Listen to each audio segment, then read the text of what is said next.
Bonjour à tous. Ce mercredi 7 décembre, c'est l'anniversaire du décès du père de la nation, Félix Houphouët-Boigny.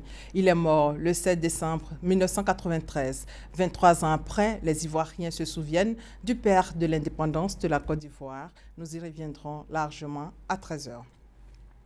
Les Ghanéens votent depuis ce matin pour la course à la présidentielle. 7 candidats sont en lice, dont l'actuel chef de l'État, John Dramani Mahama. Ce dernier est arrivé à la tête du pays en 2012, après la disparition de son prédécesseur, John Atta Mills, avant la fin de son mandat de 4 ans. Les enjeux de ce scrutin maintenant avec Sylvie Touré. Dans cette course à 7, 2 font figure de favoris.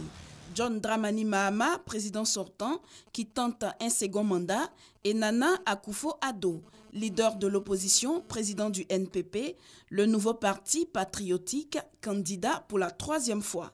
Les enquêtes d'opinion prédisent une partie serrée entre les 2 rivaux, comme en 2012.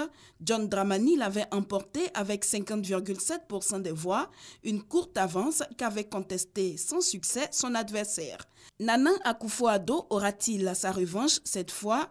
Le candidat de l'opposition entend tirer profit de la situation économique.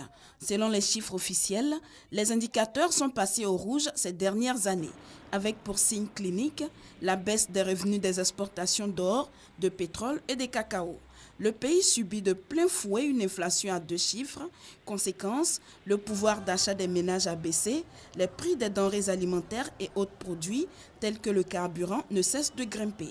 Le Ghana est au bord de la crise énergétique. Les coupures prolongées d'électricité sont devenues le quotidien des populations. À côté de ces défis économiques, se dresse un autre d'ordre politique. Le Ghana pourra-t-il conserver son rang de bon élève de la démocratie dans la sous-région? Les tensions entre les 2 camps font craindre un scénario catastrophe, au cas où l'un des candidats ne reconnaîtrait pas sa défaite. La Cour suprême a fait jurer par chacun d'eux, au cours d'une cérémonie solennelle, de respecter le verdict des urnes pour préserver le pays d'une crise post-électorale. Les derniers sondages donnent les 2 favoris, John Dramani Mahama et Nana Akufo-Addo, à égalité. La partie risque de se jouer dans un mouchoir de poche. Dans le domaine du pétrole, le 30 novembre dernier, les 14 membres de l'Organisation des pays exportateurs de pétrole sont parvenus à un accord jugé historique, celui de réduire la production de l'or noir pour faire remonter les coûts du pétrole en chute libre depuis 2 ans en Afrique. L'Association des producteurs de pétrole africains a déclaré à Abidjan soutenir cet accord.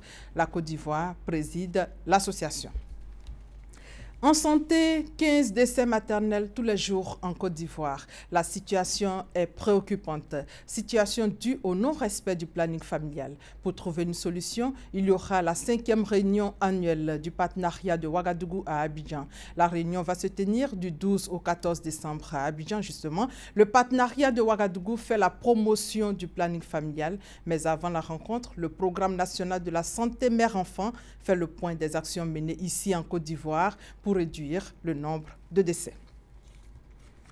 En Indonésie, la terre a tremblé dans une province touchée par le tsunami de 2004. Bilan au moins 41 morts et des centaines de blessés. Des opérations de secours étaient en cours pour rechercher des victimes.